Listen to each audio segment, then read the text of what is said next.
Dead no more. Patient Zer0 Chapter 8 Become the Water.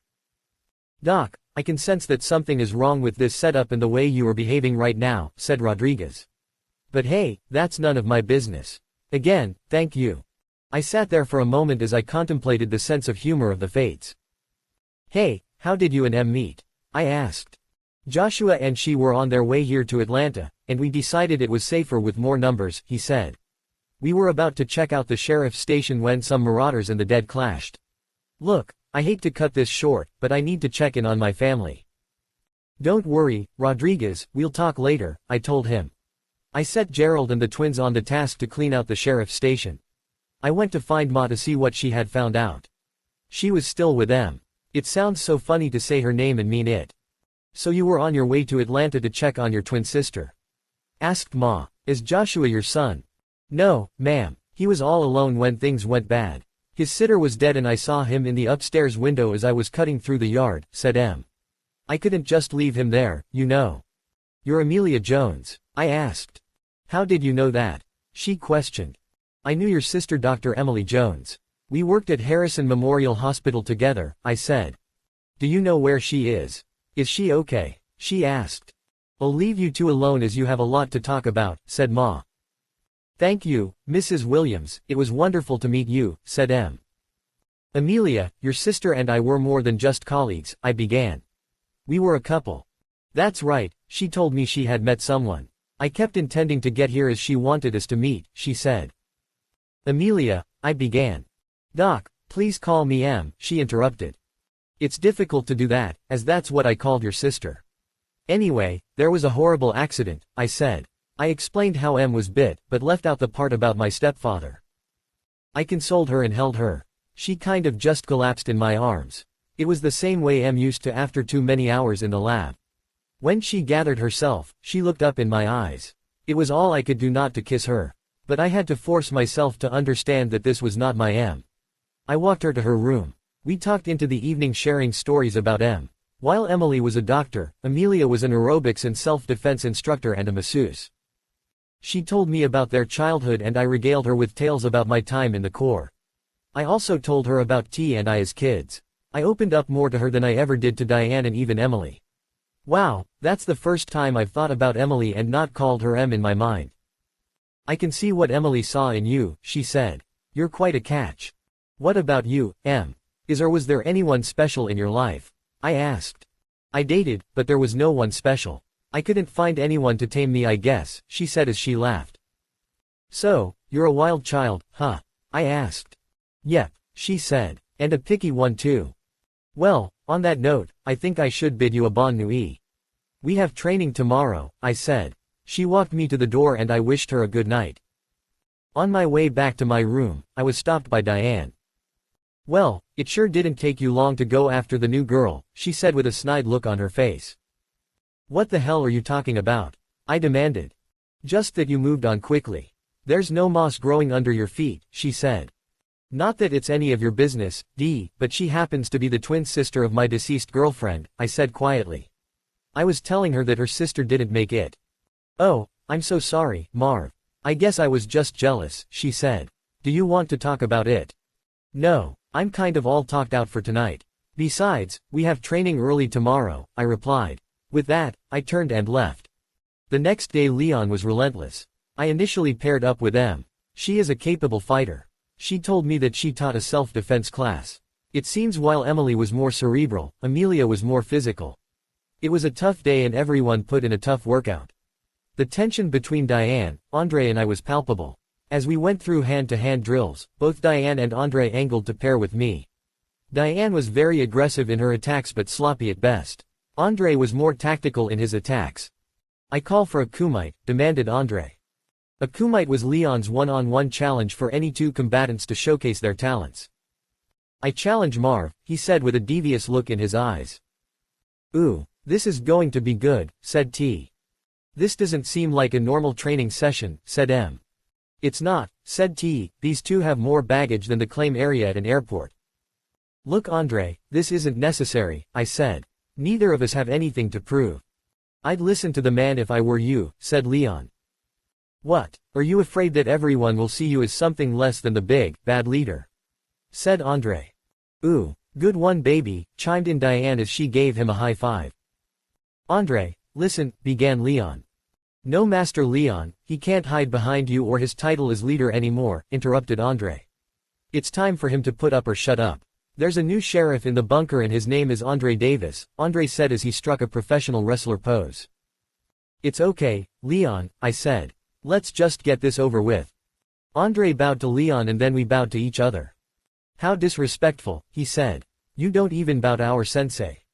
Andre began with a completely telegraphed roundhouse kick that I easily ducked.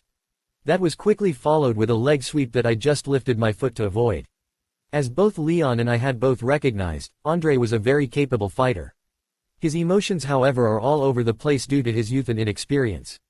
His punches were slow and overly exaggerated. Are you going to just run all day? He yelled. Okay, have it your way, I said. He feinted a left punch, but his right punch was met with a front kick to the solar plexus that drove the wind right out of him and knocked him completely off the mat. He fell on his ass. T and Leon rushed over to him to help him up. You got knocked the fuck out, joked T, as he and Leon helped him up. I tried to tell you Andre, Leon said.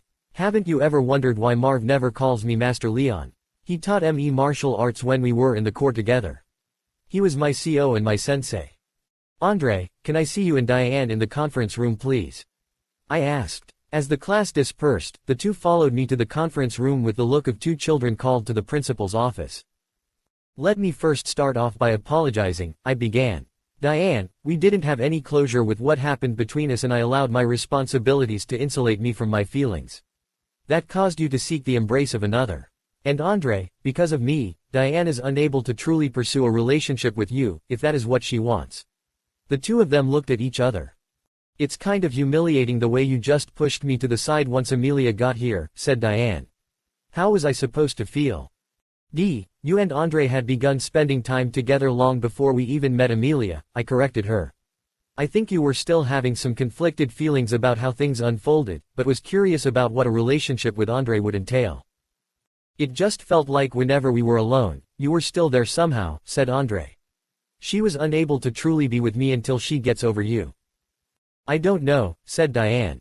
I truly like Andre, but I feel like we have an unfinished chapter, Marv. I kind of felt the same way, considering how things unfolded, I said. But I've accepted things as they are. Whether you two are together or not. Now, on to the real reason I called you two here. Andre, I'd like you to take over the training of the children. They truly respond to you. And Diane, I'm promoting you to our assistant medical officer. I want you to train a team in first aid and medical assistance. I'll offer whatever advice I can offer and whatever support I can. Whatever you need will be at your disposal. We're going to convert one of the storage rooms into an actual medical bay. Again, they looked at each other. So, you're giving us promotions? Asked Diane. I'm giving you the responsibility that your skills have shown you to be capable, I said. Look, Marv, I'm sorry about the trash talking back there, said Andre. Don't worry about it, I replied. I completely understand. Well, I'll leave you two to it. I have every confidence in you. On my way back to my room, I ran into M. So, in addition to being the savior of everyone here and a doctor, you're also a martial arts expert. She asked. How did Emily respond to your physical nature? Actually, it never really came up, I said. We spent so much time together at work that our personal lives outside of work rarely ever really cropped up. So, your girlfriend didn't really know that much about you? She asked. I guess now that you mentioned it, no she didn't, I said. So, what else didn't she know? She asked. I mean did you keep a wife and kid from her as well? Not at all, I denied. I lived a pretty Spartan lifestyle until I met M. How did she feel about you calling her M? She asked. She seemed to enjoy it. She didn't seem to have any objections to it, I said. That's interesting. When we were kids she couldn't stand being mistaken for me, she said. I'm having a hard time believing that she accepted you calling her my nickname. Your sister was a wonderful, passionate woman, and I am truly going to miss her, I said. Well, she was lucky to have you. I'm glad she found happiness in her life, she said. Anyway, I was wondering if you'd be willing to work with me on my martial arts training. I'd be happy to, I said. What discipline would you like to focus on? Well, for the DCs I think Kenpo is a better avenue. For the living, I think Aikido due to close combat, she said. You think you can handle that? It shouldn't be a problem, but you may want to blend a little Taekwondo with the Kenpo and some Junkido with the Aikido. It'll be difficult, but if you're willing to put in the work, it'll be worth it. The next few days crept into weeks, and before you knew it, their 3 months were up. Both Rodriguez and M grew into well-respected members of our community. M was a natural when it came to martial arts. To be perfectly honest, she was right on par with Andre in such a short amount of time. With continued practice, I'm sure she could master a few of the disciplines. We grew closer, but at a much slower pace than me and Emily did. Every time we got close enough for a romantic interlude, something caused us to back away from it. This morning while we were working out, things got a little heated. In a good way. I've been working on my grabs, my throws, my submissions, my kicks and punching. I think I can take you now, she said excitedly. Remember, you want to take what you've learned via the techniques of the other disciplines and apply them via the philosophies of Junkido, I said. You must remain fluid and reactionary. Assess the situation and react. We circled each other as we sized each other up. M feinted a punch and threw a side kick to my calf. I caught her foot and put her in a heel hook. She immediately tapped out. You're not focused, I yelled. What is it you want? You. I want you, she yelled as she kissed me. I moved to put my arms around her and she flipped me into an arm bar. The pain was excruciating. I rolled over and stacked her on her back to alleviate the pressure on my arm. I was able to lock my hands and lift her from the mat and wham. As I slammed her to the mat, it drove the wind right out of her. I saw her eyes rolled up into her head.